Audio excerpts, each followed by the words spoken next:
ഇന്നായിരുന്നു കോടികൾ വിലമതിക്കുന്ന പൃഥ്വിരാജിൻ്റെ മുംബൈയിലെ ഏറ്റവും പുതിയ ഫ്ലാറ്റിൻ്റെ പൂജ. അവിടെ ഇതുവരെ പണി കഴിഞ്ഞിട്ടില്ലായിരുന്നു. പാലുകാച്ച് കഴിഞ്ഞിരുന്നുവെങ്കിലും പൂജ നടത്താനായില്ലായിരുന്നു.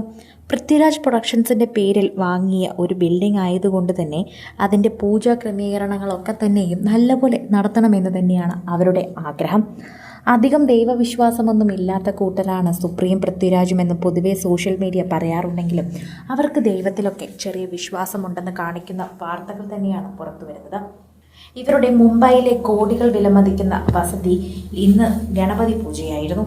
പൂജകൾക്ക് ശേഷം മാത്രമേ അത് ഈ മാസം തൊട്ട് പ്രവർത്തിക്കാൻ സാധിക്കൂ. ഈ മാസം പകുതിയോടെ, അതായത് തുലാം മാസത്തിന്റെ തുടക്കത്തിലോടെ തന്നെ എല്ലാവർക്കും പൃഥ്വിരാജ് പ്രൊഡക്ഷൻസിന്റെ പുതിയ ഓഫീസ് മുംബൈയിൽ കാണാൻ സാധിക്കും. അതും മുംബൈയിൽ ഏറ്റവും കൂടുതൽ ലക്ഷറി ആൾക്കാർ താമസിക്കുന്ന ആ സ്ഥലത്ത് തന്നെ വെച്ച് പൃഥ്വിരാജ് പ്രൊഡക്ഷൻസ് തുടങ്ങാൻ പോവുകയാണ്. അത് വളരെയധികം ഒരു സന്തോഷം തന്നെയാണ്. അതിലൂടെ തന്നെ ഹിന്ദിയിലേക്കും മലയാളികളുടെ പ്രിയപ്പെട്ട പ്രൊഡക്ഷൻ കമ്പനി വളരുമെന്ന് തന്നെയാണ് എല്ലാവരും പ്രതീക്ഷിക്കുന്നത്. ആ പ്രതീക്ഷയോടെ തന്നെയാണ് പ്രേക്ഷകർ ഇതിനെ കാണുന്നതും. സോഷ്യൽ മീഡിയയിൽ തന്നെ നിരവധി പേർ ഇതിനെക്കുറിച്ച് സംസാരിക്കുന്നുമുണ്ട്. പൃഥ്വിരാജിന്റെ പ്രൊഡക്ഷൻസ് ഇനി മുംബൈയിൽ കൂടി എത്തുമ്പോൾ അത് പ്രേക്ഷകർക്ക് ഇരട്ടി സന്തോഷമെന്ന് കുറിക്കുന്നു. ഇതോടെ പ്രേക്ഷകർ നിരവധി പേരാണ് ഇതിനെക്കുറിച്ച് ആശംസകളും അറിയിച്ച് എത്തുന്നത്. ഗണപതി ഹോമവും പൂജകളൊക്കെ കഴിഞ്ഞ് മാത്രമേ പൃഥ്വിരാജ് പ്രൊഡക്ഷൻസിന്റെ ബിൽഡിംഗ് ഉദ്ഘാടനം ചെയ്യുകയുള്ളൂ എന്ന ആഗ്രഹമാണ് അവർ പങ്കുവയ്ക്കുന്നത്. ഇതിലൂടെ സോഷ്യൽ മീഡിയയിൽ തന്നെ നിരവധി പേർ ഏറ്റെടുക്കുകയും ചെയ്യുന്നു. ഇവരുടെ കോടികൾ വിലമതിക്കുന്ന ഒരു വലിയ പ്രോപ്പർട്ടി തന്നെയാണ് സ്വന്തമാക്കിയിരിക്കുന്നത്. എല്ലാവരുടെയും ആഗ്രഹമാണ് അതുപോലൊരു സ്ഥലത്ത് നല്ലൊരു പ്രൊഡക്ഷൻ കമ്പനി തുടങ്ങണമെന്നത്. അതാണ് ഇപ്പോൾ നേടിയിരിക്കുന്നത്. ഹിന്ദിയിലെ താരങ്ങളോടൊപ്പം ജിമ്മിൽ പോകുന്ന പൃഥ്വിരാജിൻ്റെ വാർത്തകളൊക്കെ നേരത്തെയും പുറത്തു വന്നിട്ടുണ്ടായിരുന്നു. എന്താണ് അതിന് പിന്നിലെ സംഭവമെന്ന് ആദ്യം ആർക്കും അറിയില്ലായിരുന്നു. പിന്നീടാണ് എല്ലാവർക്കും കാര്യം മനസ്സിലായത്. പിന്നീട് പൃഥ്വിരാജിന് ആശംസകൾ അറിയിച്ചു. ഇങ്ങനെ വേണം ബിസിനസ് കൊണ്ടുപോകാൻ. സിനിമ എന്ന് പറയുന്നത് കലയ്ക്ക് വേണ്ടി മാത്രമുള്ളതല്ല. അഭിനയം ചിലപ്പോൾ അങ്ങനെയാണെങ്കിലും ഒരു പ്രൊഡക്ഷൻ ഹൗസ് കൊണ്ടുപോകുമ്പോൾ അതിന് നന്നായി പല കാര്യങ്ങളും നോക്കണം. പൃഥ്വിരാജിൻ്റെ പക്കൽ തന്നെയാണ് ശരി. ഞങ്ങളെല്ലാവരും പൃഥ്വിരാജിനോടൊപ്പം തന്നെ നിൽക്കുമെന്ന് പറയാം. കൊച്ചിയിൽ മാത്രം പോരല്ലോ, അങ്ങും പിടി വേണമല്ലോ. അത് നല്ലൊരു കാര്യം തന്നെയാണ്.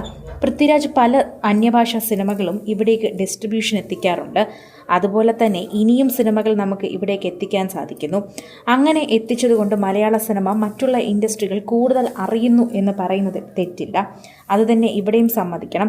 ഇനിയിപ്പോൾ പൃഥ്വിരാജിൻ്റെ പ്രൊഡക്ഷൻസും പൃഥ്വിരാജിൻ്റെ പേരുമൊക്കെ തന്നെയും എല്ലാവരും അറിയും. അതിലൂടെ തന്നെ മലയാളികളുടെ പേര് വീണ്ടും ഉയർന്നു കേൾക്കാൻ തന്നെ പോവുകയാണ്. പൃഥ്വിരാജ് പ്രൊഡക്ഷൻസ് വളരും തോറും മലയാളികളുടെ പേരും അതിനോടൊപ്പം തന്നെ ഉയർന്നു വരും എന്നതാണ് ഏറ്റവും വലിയ പ്രത്യേകത. എല്ലാവർക്കും ഇതേ കാര്യം അറിയാം. അതുകൊണ്ട് തന്നെ പൃഥ്വിരാജിൻ്റെ പ്രൊഡക്ഷൻ ഗ്രൂപ്പിനെ കുറിച്ചും സംസാരിക്കുമ്പോൾ മലയാളികൾക്ക് അഭിമാനം തന്നെയാണ്.